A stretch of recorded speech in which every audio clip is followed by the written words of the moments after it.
नमस्कार, आप देख रहे हैं न्यूज 18 अपडेट और मैं हूं आपके साथ सुकन्या सिंह। और इस वक्त की सबसे बड़ी खबर आपको बताएं, बिहार चुनाव से पहले बिहार की सियासत से जुड़ी ये बड़ी खबर आपके टेलीविजन स्क्रीन पर। जीतन राम मांझी और नीतीश कुमार में मुलाकात चल रही है। मांझी की एनडीए में एंट्री पर फैसला हो गया है। जीतन राम मांझी और नीतीश कुमार के बीच बात बन गई है। नीतीश कुमार हमको 9 से 12 सीटें देने को तैयार हैं। जीतन राम मांझी ने 15 सीटों की मांग रखी थी। बीजेपी के कारण मांझी की एंट्री पर फैसला टला हुआ था। मगध क्षेत्र में बीजेपी कोटे की कुछ सीटें मांग रहे हैं मांझी।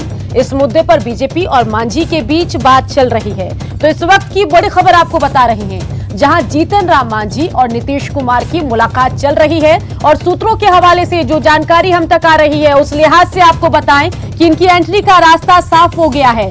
जीतन राम मांझी की हम बात कर रहे हैं, हम सुप्रीमो जीतन राम मांझी की और पूर्व मुख्यमंत्री जीतन राम मांझी की हम बात कर रहे हैं। दिवाकर तिवारी हमारे साथ इस खबर पर ज्यादा जानकारी के साथ जुड़ गए हैं। दिवाकर, मांझी की नैया लगता है एनडीए में इस विधानसभा चुनाव से पहले पार लग गई है, क्या कुछ आप तक जानकारी है, बताइए। जीतन राम मांझी ने महागठबंधन छोड़ दिया था, तो ये कयास लगाए जा रहे थे कि उनकी एनडीए में कब तक वापसी हो जाएगी। जो सूत्र बता रहे हैं वो 31 अगस्त तक की मियाद है। 31 अगस्त तक मांझी को एनडीए में शामिल कराने की चर्चा चल रही है। और इसी बाबत जीतन राम मांझी जो मुख्यमंत्री हैं नीतीश कुमार और जेडीयू के राष्ट्रीय अध्यक्ष हैं, उनसे मिलने आए हैं और लगातार गुफ्तगू चल रही है। 10 से 15 मिनट का वक्त हो गया है। दोनों की बंद कमरे में बातचीत चल रही है और ये कयास लगाए जा रहे हैं। और जो सूत्र भी बता रहे हैं वो ये पुष्टि कर रहे हैं कि 31 अगस्त तक कहीं न कहीं जो दोनों दलों के बीच जो सहमति है, सीटों को लेकर बातचीत है और जो पसंद की सीटें हैं उस पर बातचीत है, और उसको लेकर अमली जामा पहनाया जाएगा। और 31 अगस्त से पहले जीतन राम मांझी एनडीए के पाले में होंगे। हालांकि आधिकारिक बयान भी आ गया है। दानिश रिजवान जो जीतन राम मांझी की पार्टी के नेता हैं, उन्होंने कहा कि 30 अगस्त तक सारी चीज़ें फाइनल हो जाएगी, लेकिन अभी बातचीत चल रही है। मैं आपको बता दूं कि जीतन राम मांझी को लगातार नीतीश कुमार साधने की कोशिश कर रहे थे।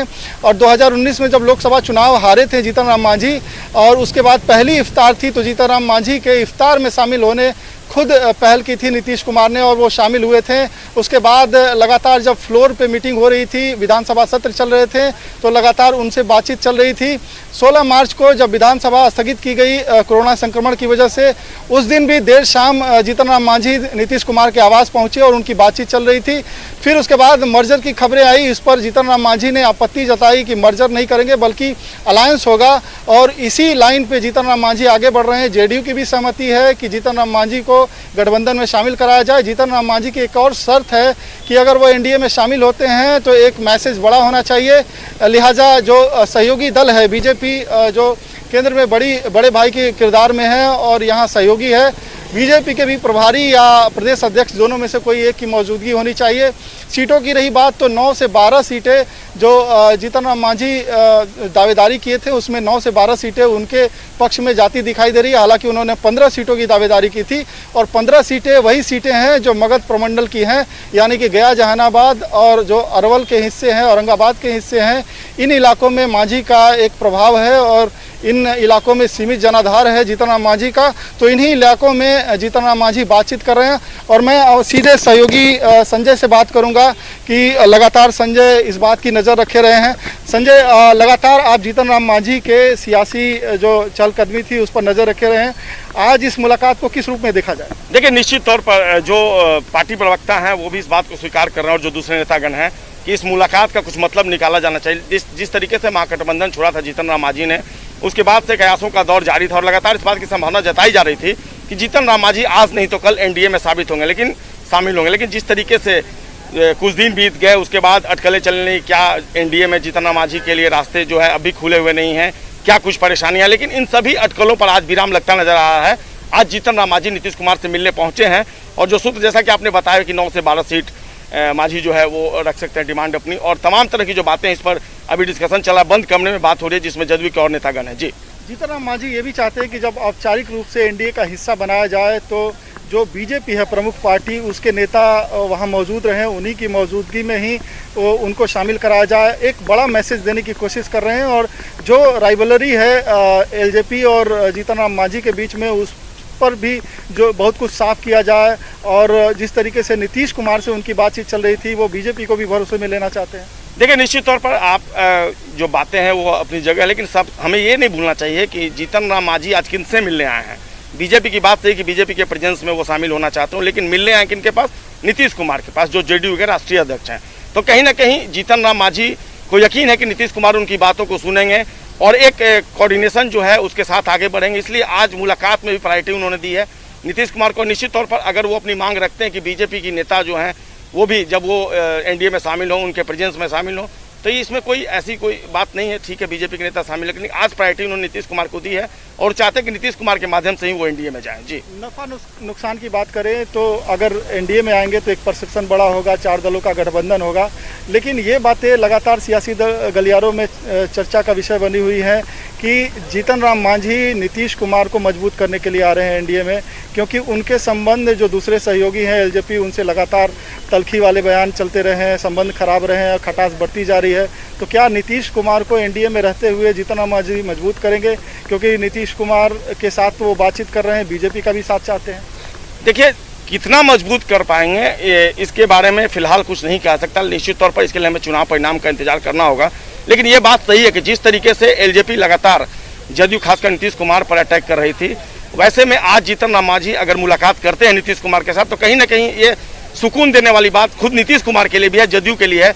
और देखना होगा आज जो बातचीत होती है, किस तरीके की बातचीत होती है। जीतन राम मांझी बाहर निकलेंगे तो निश्चित तौर पर हम उनकी प्रतिक्रिया लेना चाहेंगे। जो जदयू नेता है वो भी इस बारे में आगे कुछ बता पाएंगे। एक और खास बात है कि महागठबंधन और एनडीए के बीच ही अब सीधा मुकाबला होगा, ये लगभग तस्वीर साफ होती जा रही है। महागठबंधन को कितना बड़ा सेटबैक है, जीतन राम मांझी उनके साथ थे और अब उनका साथ छोड़ के एनडीए में शामिल होंगे। क्या एनडीए को साइकोलॉजिकल रूप से चुनाव से पहले एक मनोवैज्ञानिक बढ़त मानी जा सकती है? निश्चित तौर पर मानी जा सकती है। सबसे बड़ी बात आपने महागठबंधन की कही, तो जीतन राम मांझी ने जिस दिन महागठबंधन छोड़ा था उसके बाद से महागठबंधन के कई नेताओं का बयान आया, चाहे वो उपेंद्र कुशवाहा हो, वीआईपी पार्टी के राष्ट्रीय अध्यक्ष हों, सब ये उम्मीद जता रहे थे कि वो एनडीए में नहीं जाएंगे, महागठबंधन के साथ रहेंगे। यानी कहीं ना कहीं वो मांझी को नाराज नहीं करना चाहते थे, भले ही मांझी एनडीए में चले जाएं। और निश्चित तौर पर आज अगर वो एनडीए के साथ जुड़े हैं, खासकर जदयू के माध्यम से वो एनडीए में आना चाहे, तो निश्चित तौर पर इसका फायदा मिलना चाहिए। इसके लिए हमें आगे देखना होगा किस तरह से राजनीतिक पृष्ठभूमि जो है वो तैयार होती है बिहार विधानसभा चुनाव के पहले बिहार में। जी, तो सहयोगी संजय कुमार जैसा बता रहे थे कि नीतीश कुमार के साथ जब आ रहे हैं और नीतीश कुमार के पोजीशन एनडीए में मजबूत करने की बात है, तो अभी देखना होगा कि नफ़ा नुकसान क्या हो सकता है मांझी के एनडीए में शामिल होने का। लेकिन एक बात साफ हो रही है कि जो परसेप्शन जो बनता है चुनाव से पहले, सीट शेयरिंग से पहले, और जब पार्टियां अपना कैंपेन करती हैं तो एक साइकोलॉजिकल लीड जरूर होगी महागठबंधन पे जब एनडीए में शामिल होंगे। जी बिल्कुल, लेकिन दिवाकर इन सब के बीच ये बताइए कि ये महागठबंधन के लिए कितना बड़ा झटका है, तेजस्वी यादव का कितना बड़ा फेलियर है कि सबको साथ लेकर नहीं चल पाए। क्योंकि पिछली बार जब हमने देखा था कि जीतन राम मांझी ने जब पाला बदला था एनडीए से, वो महागठबंधन की तरफ गए थे, तब तेज प्रताप भी वहां पर मौजूद थे, तेजस्वी भी वहां पर मौजूद थे और दोनों ने कहा था कि एनडीए में इनको सम्मान नहीं मिला, हम इनको पूरे सम्मान के साथ लेकर जा रहे हैं, हमारे अभिभावक हैं। तो इसको कैसे फेलियर के तौर पर आप देखते हैं, ये बताइए। देखिए, फेलियर और सक्सीजर क्या है इसको जानने के लिए थोड़ी सी बैकग्राउंड में भी जो सियासत चलती रही है बिहार की उसमें जाना पड़ेगा। लालू प्रसाद की अगर राजनीति को देखें और लालू प्रसाद ने जिस तरीके से ब्लॉक बना के और उन्होंने जिस तरीके से एक जनाधार खड़ा किया था, उसमें दलित का भी वोट बैंक काफ़ी मायने रखता था। बाद में नीतीश कुमार जब आए तो उन्होंने एक नया प्रयोग किया, सोशल इंजीनियरिंग के तहत उन्होंने महादलित का एक कुनबा तैयार किया और उसको अपने साथ जोड़ा, अति पिछड़ों का भी जोड़ा, उन्होंने पसमानदा को भी जोड़ा। महादलित की बात करें तो जीतन राम मांझी एक चेहरे के रूप में जाने जाते हैं, पूर्व मुख्यमंत्री रहे हैं। उनका कुछ क्षेत्रों में स्पेसिफिक रीजन में उनके जनाधार भी हैं। ये बताया जाता है कि 2.5 से 3% उनके साथ वोट बैंक है जो ट्रांसफ़र होते रहे हैं या उसका फ़ायदा मिलता रहा है। हालांकि अगर 2015 के चुनाव की बात करें तो लालू प्रसाद ने खुद अपने ही बूते और अपने सियासी किरदार पर चुनाव लड़ा था और महागठबंधन। औपचारिक ऐलान का इंतजार करते हैं, फिर इस पूरे मामले की एनालिसिस भी करेंगे। फिलहाल तमाम जानकारी के लिए आपका शुक्रिया। और दिवाकर, हमारे ब्यूरो चीफ ने जिक्र किया लालू प्रसाद यादव का, तो आपको बता दें कि थोड़ी देर में लालू से तेज प्रताप मुलाकात करेंगे। जेल प्रबंधन ने मुलाकात की इजाजत दे दी है। लालू ने कल मुलाकात के लिए आवेदन, जी हां, लालू से कल मुलाकात के लिए आवेदन दिया गया था। तो इस वक्त की बड़ी खबर आपको बता रहे हैं। एक और तो महागठबंधन को झटका लगता दिख रहा है। जीतन राम मांझी नीतीश कुमार से मुलाकात कर रहे हैं, लेकिन एक दूसरी मुलाकात हो रही है लालू प्रसाद यादव और तेज प्रताप यादव के बीच में। यह मुलाकात थोड़ी देर में शुरू होगी। खबर हम तक आ रही है कि कुछ देर में मुलाकात शुरू हो जाएगी। तो इस वक्त की अहम खबर आपको बता रहे हैं। बता दें कि कई मुद्दों पर तेज प्रताप और लालू की बातचीत हो सकती है। उनमें रघुवंश प्रसाद सिंह का एक मसला है, साथ ही तेज प्रताप यादव किस विधानसभा सीट से चुनाव लड़ेंगे इस पर भी चर्चा संभव है। साथ ही अब जब जीतन राम मांझी का लगभग तय हो गया कि वो एनडीए में जाएंगे, तो हो सकता है कि इस पर भी तेज प्रताप यादव और लालू यादव के बीच बातचीत हो। साथ ही तेज प्रताप और तेजस्वी में जिस तरीके से तालमेल का अभाव दिखता है, उस पर भी कोई बातचीत की संभावना है। ये व्यवस्था है कि कोई भी आम बंदी जो कि भर्ती होता है इलाज के लिए, तो हम लोग एक लेटर लिख देते हैं उनके परिजन को कि आप लोग आ सकते हैं इनको देखभाल करने के लिए भी, और वहाँ रह भी सकते हैं, और अगर रह नहीं सकते तो कम से कम आप बीच में मुलाकात भी कर सकते हैं। तो अभी भी रिम्स में जो हमारे सामान्य बंदी हैं, तो उनके बहुत से परिजन आते हैं, जाते हैं, मिलते हैं उनसे। तो वैसे ही लालू जी भी हैं, उनको भी ये सुविधा मिलेगी।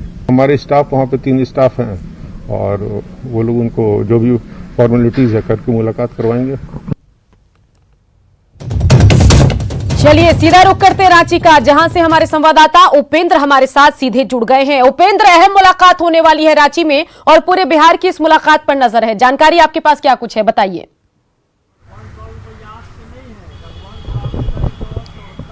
बिल्कुल सुकन्या, जो जानकारी है उसके अनुसार राजद के झारखंड अध्यक्ष अभय सिंह के यहाँ ठहरे हुए हैं तेज प्रताप, और अब वो तैयारी कर रहे हैं किसी भी क्षण अब रिम्स के निदेशक जो आवास है जहां पर लालू प्रसाद को रखा गया है वहां पर पहुंचने वाले हैं।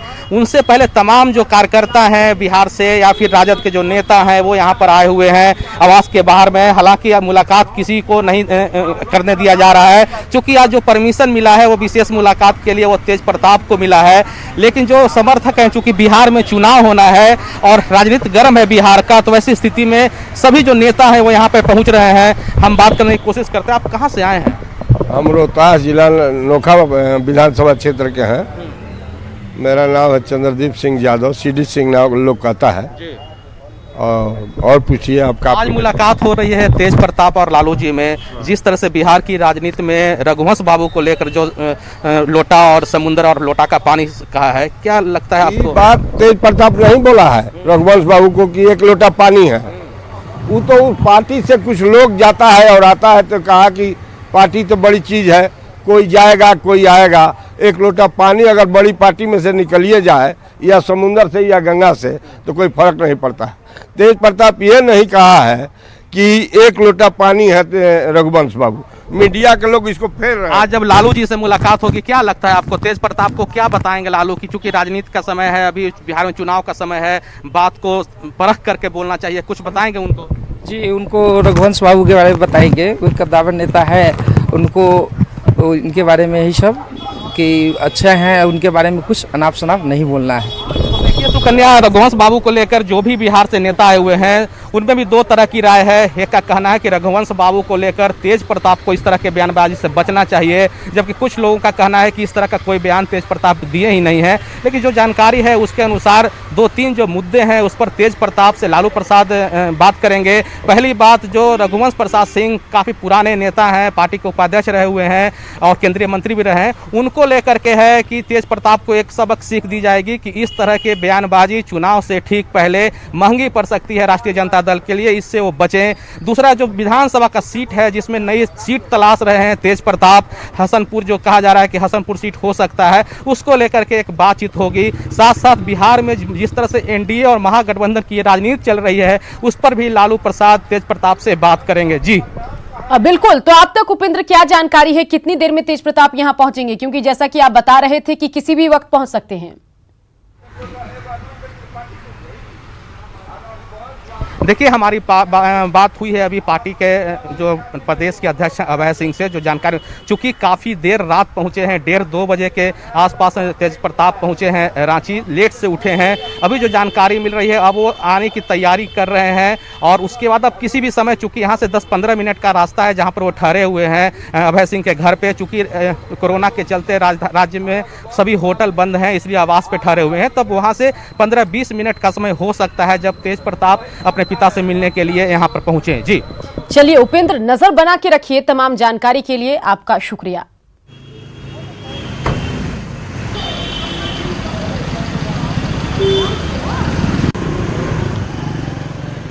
तो अहम खबर आपको बता रहे हैं। बताएं कि तेज प्रताप यादव की आज मुलाकात होगी लालू प्रसाद यादव से, और अब से कुछ देर में तेज प्रताप यहां पर पहुंचेंगे। जैसा कि हमारे संवाददाता बता रहे थे कि 10 से 15 मिनट के बाद तेज प्रताप यहां पहुंच सकते हैं और उसके बाद मुलाकात होगी तेज प्रताप यादव और लालू प्रसाद यादव की।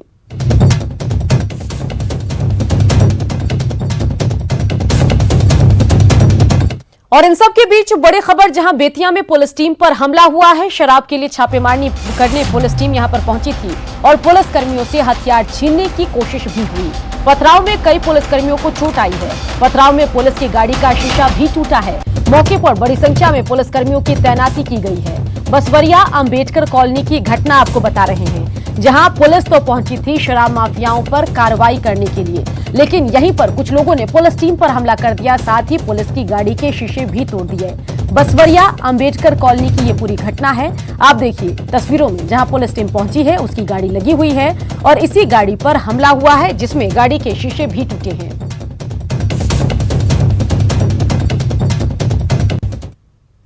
कैमूर नगर परिषद के कार्यपालक अभियंता और संविदा पर बहाल जूनियर इंजीनियर राहुल सिंह पर आय से अधिक संपत्ति बनाने का आरोप लगा है। भभुआ नगर परिषद के पूर्व सभापति बजरंग बहादुर सिंह उर्फ मलाई सिंह ने गंभीर आरोप लगाते हुए अपने पक्ष में साक्ष्य पेश किए हैं।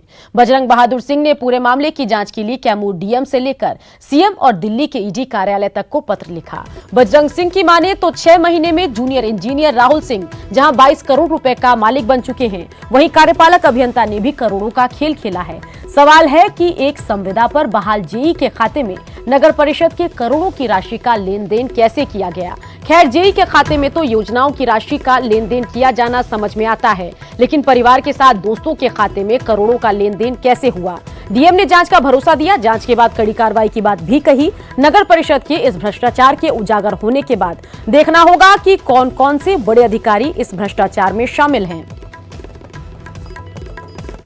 कार्यपालक पदाधिकारी थे, हम लोग का ट्रांसफ़र हो गया। उसके बाद वो जो कार्यपालक पदाधिकारी सर का आने वाला थे वो नहीं आए। उनके जगह पर डीएम साहब द्वारा मोहनिया नगर पंचायत के ईओ सर को प्रभार दिया गया है, मगर अब द्वितीय प्रभार नहीं मिलने के कारण सफा। चलिए खबरों में बढ़ते आगे, बात करते हैं बोकारो की, जहां सीसीएल की कथारा 4 नंबर कॉलोनी में अतिक्रमण का जायजा ले रहे सीसीएल अफसर विक्रांत मल्हान आपा खो बैठे। सीसीएल की जमीन पर अवैध रूप से घर और दीवार बनाने वाले अतिक्रमणकारियों को सरेआम उन्होंने न सिर्फ अपशब्द कह दिया बल्कि पिटाई भी की। ये घटनास्थल का नजारा है जब सीसीएल अफसर विक्रांत मल्हान आग बबूला हो उठे और अतिक्रमणकारी को काफी भला बुरा कहा। सवाल उठ रहा है कि क्या अतिक्रमण हटाने के नाम पर किसी अधिकारी को कानून हाथ में लेने का अधिकार है। मेरे बाप का घर है,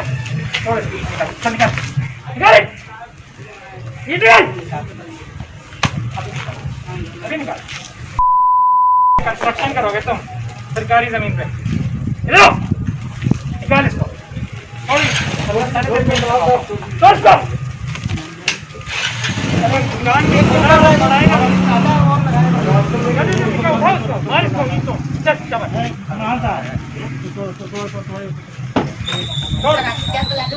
आदमी यहाँ पे आके दुकान खोलेगा,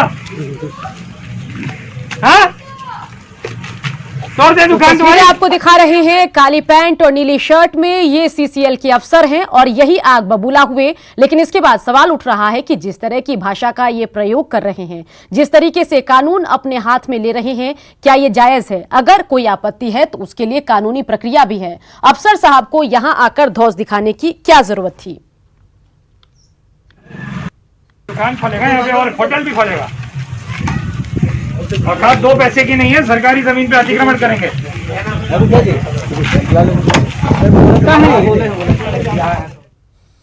चतरा में लगातार हो रही मूसलाधार बारिश से हंटरगंज प्रखंड से होकर गुजरने वाली लीलाजन नदी उफान पर है। कल नदी में आई अचानक बाढ़ में घर से मवेशी चराने निकले 8 चरवाहे अपनी 2 दर्जन मवेशियों के साथ तेज धार में फंस गए, जिसे निकालने के लिए दिन भर स्थानीय ग्रामीण मशक्कत करते रहे। बाद में उन्हें निकालने के लिए हंटरगंज प्रखंड प्रशासन ने स्थानीय गोताखोर टीम को बुलाया, जिसके बाद टीम में शामिल 20 तैराकों की प्रशिक्षित टीम नदी में फंसे चरवाहों की रेस्क्यू में जुटी। करीब 5 घंटे की कड़ी मशक्कत के बाद गोताखोरों की टीम ने नदी में फंसे सभी चरवाहों को बाहर निकाला। इधर नदी में आई बाढ़ में एक व्यक्ति के डूबने की आशंका भी है, लेकिन बीडीओ ने इसकी पुष्टि नहीं की। वहीं लापता व्यक्ति की तलाश जारी है। जेईई मेन और नीट की परीक्षा सितंबर में होनी है। कोरोना काल में परीक्षा कराने को लेकर सवाल उठ रहे हैं। वहीं सुपर 30 के संचालक आनंद कुमार का कहना है कि परीक्षा को कुछ महीने के लिए आगे बढ़ाया जाए। इसके लिए उन्होंने एक कमेटी बनाने की मांग की।